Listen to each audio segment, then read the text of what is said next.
Hello everybody, welcome back to the channel. My name is Amaj Ali, clinical audiological scientist and founder of Eureka OS.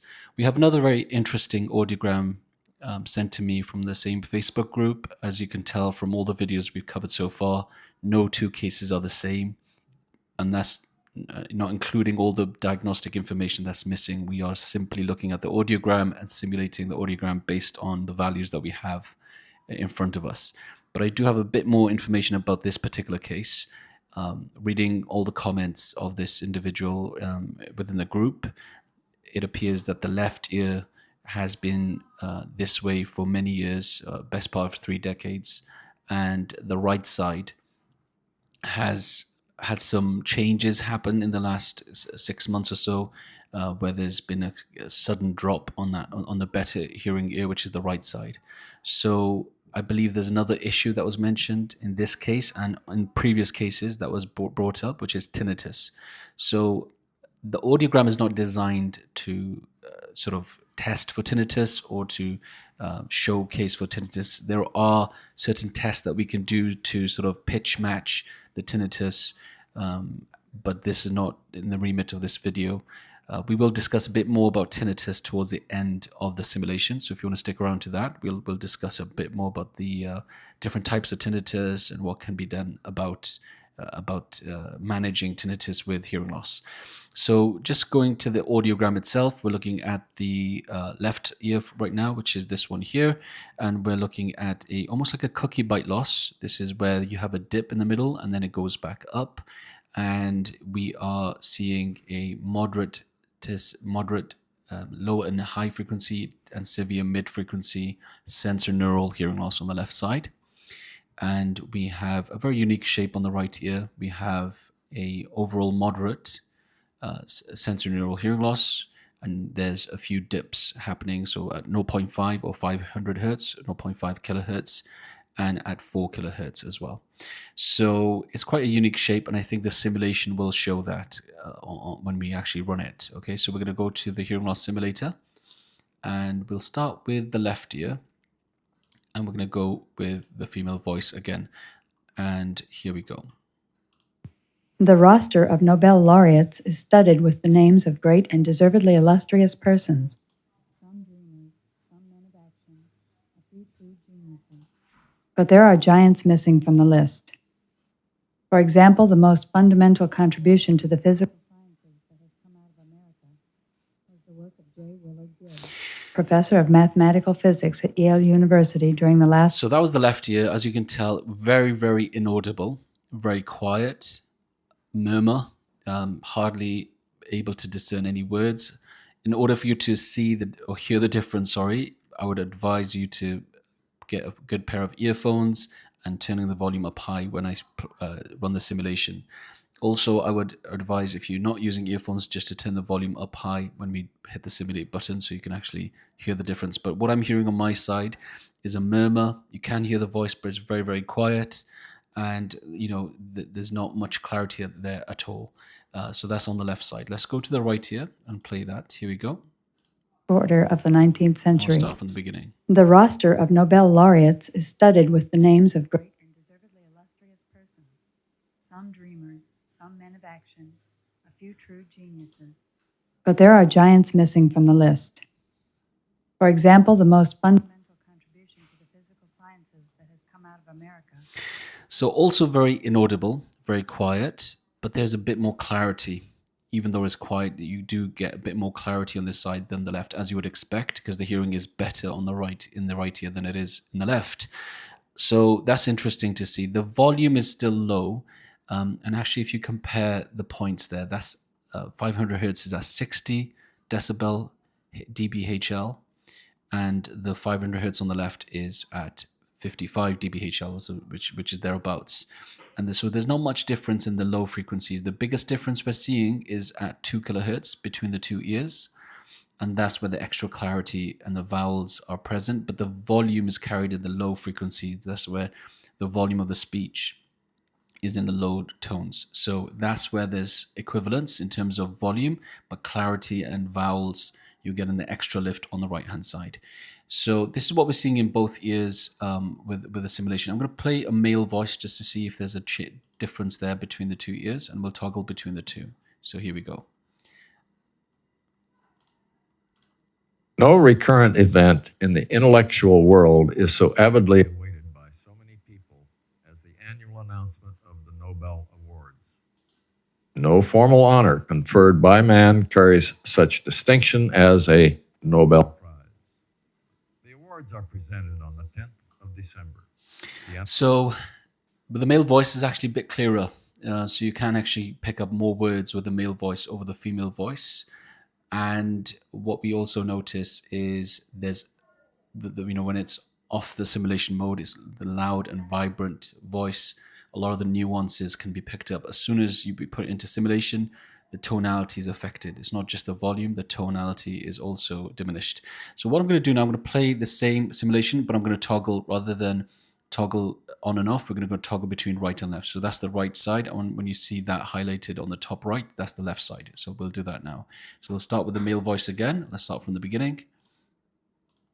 No recurrent event in the intellectual world is so avidly awaited by so many people as the annual announcement. And now we're going to go to the left. No formal honor conferred by man carries such distinction as a Nobel Prize. The awards are presented on the 10th of December, the anniversary of Alfred Nobel's death. Yeah, so there's a bit more clarity on the right than there is on the left, as you would expect. Audibility is on par, and that's owing to the fact that the low tones are quite similar in both ears, but the clarity is definitely more impacted on the left than it is on the right. And that's all to do with the vowels. So when I say clarity, you can get clarity from different parts of speech. So the middle of the speech that connects the beginning and ends of words is the vowels, or are the vowels, and the beginning and ends of the words are mostly the consonants, and that's in the high frequency. So if you compare the right and the left ear, so the right ear, 4 kilohertz, which is a very key sound, is 60 dBHL, and on the left side, it's also 65 dBHL. So the hearing loss in both ears is actually quite similar, other than this area here. So it's all happening between the major difference would be between 1 kilohertz and 3 kilohertz. That's where you're seeing the major difference. And in between this range, you're getting more of the vowels. Okay, so that's what you're noticing the difference. But volume, similar, and the beginning and ends of the consonants, similar, but the vowels is what the extra bit of information that we're getting. So I'll play that one more time. It's quite interesting to see. So let's do that one more time, and we'll go from the beginning. Oh, let's go back here. No recurrent event in the intellectual world is so avidly awaited by so many people as the annual announcement of the Nobel Awards. No formal honor conferred by man carries such distinction as very interesting. So as soon as I went to the left side, I'm missing those vowels and the consonants. It's much more difficult to work out what he's saying. But on the right side, because the vowels are there, although the consonants are missing, you sort of can make out some of the words easier. So that's the difference between the two in terms of the hearing loss simulator. The individual that sent this audiogram, I read through the comments, the main issue has been the tinnitus. It was constant hissing in the past, and now there's a rushing noise, and that's overpowering, the hearing. And there's also the complaint that with bodily movements and steps, that she hears the steps happening in her head, and that's what we call autophony. It's a specific type of tinnitus where somebody complains that chewing and walking, they can hear those sounds within themselves, but it's a lot more amplified. Now, autophony, which is a specific type of tinnitus, occurs when there's something called eustachian tube dysfunction, and that's when the tube connecting the middle ear space with the back of the nose and throat is closed up, and it creates negative middle ear pressure. And if that's the case, people do notice that the bodily sounds are amplified. So the earlier audiogram that I saw of this individual was there was an airborne gap in the right side. So here, so these are the BC values and these are the AC values. And on the older audiogram that was sent on the group, there was a gap between the two, and that would suggest there was something happening with the middle ear space. Tympanometry would be the answer to do a tympanometry test to see if that's the case. But in this audiogram, there's no more airborne gaps. So I suspect if there were complaints of autophony, that they may have eased off a little bit when they were testing her hearing in this condition. So if there's still tinnitus there, that's a slightly different picture. And what do we do about tinnitus? In general, by research as well, one of the best treatments for tinnitus is a well-calibrated hearing aid, a well-programmed hearing aid. So from anecdotal experience, I have dealt with some tinnitus cases, and by trying to optimize the hearing aid to a very high degree in terms of programming, we'd often get the tinnitus sufferers say, oh, the tinnitus it's either gone or it's very much diminished. So that's what we hope for, actually. It's actually not the main goal of fitting hearing aids, but it's seen again and again where when we fit hearing aids well, that one of the welcomed byproducts is that the tinnitus is also, diminished. I wouldn't say that it is a cure at all, because as soon as the person takes the hearing aid out, they will hear the tinnitus exactly where it was. And there's other strategies that need to be employed for that. So it looks like some, medical pathology was going on from summer of this year till now. So I hope the tinnitus and the hearing has stabilized for this individual. And if there's any residual tinnitus going on, the first step I would recommend is to get the hearing aids calibrated well and programmed well. This is very, very important. The biggest elephant in the room when it comes to audiology is in how well a hearing aid is programmed or not. So the same hearing aid can be programmed in a very poor or non-scientific way versus scientific best practice and experience. If you do program a hearing aid well, it's literally like chalk and cheese. As some people would put it in that terminology. So I would recommend getting well-calibrated hearing aids. In future videos, I can discuss what that actually entails.